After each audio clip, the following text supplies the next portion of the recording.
Genesis, chapter 2. Thus the heavens and the earth were finished, and all the host of them. And on the seventh day God ended his work which he had made. And he rested on the seventh day from all his work which he had made. And God blessed the seventh day and sanctified it, because that in it he had rested from all his work which God created and made. These are the generations of the heavens and of the earth when they were created, in the day that the Lord God made the earth and the heavens. And every plant of the field before it was in the earth, and every herb of the field before it grew. For the Lord God had not caused it to rain upon the earth, and there was not a man to till the ground. But there went up a mist from the earth, and watered the whole face of the ground. And the Lord God formed man of the dust of the ground, and breathed into his nostrils the breath of life, and man became a living soul.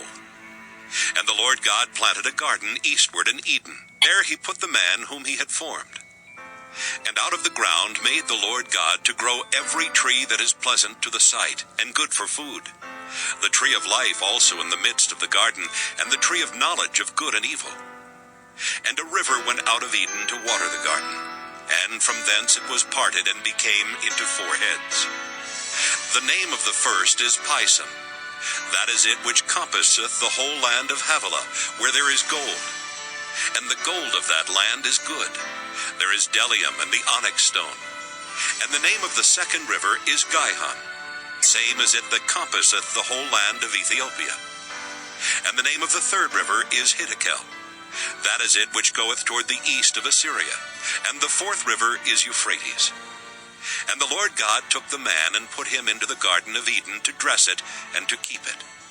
And the Lord God commanded the man, saying, Of every tree of the garden thou mayest freely eat, but of the tree of the knowledge of good and evil thou shalt not eat of it. For in the day that thou eatest thereof, thou shalt surely die. And the Lord God said, It is not good that the man should be alone. I will make him an helpmeet for him. And out of the ground the Lord God formed every beast of the field, and every fowl of the air, and brought them unto Adam to see what he would call them. And whatsoever Adam called every living creature, that was the name thereof. And Adam gave names to all cattle, and to the fowl of the air, and to every beast of the field.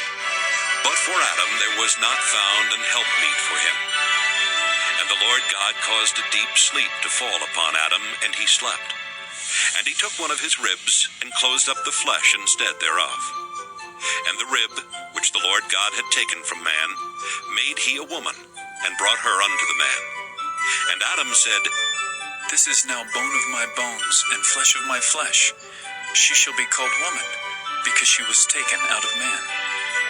Therefore shall a man leave his father and his mother, and shall cleave unto his wife, and they shall be one flesh.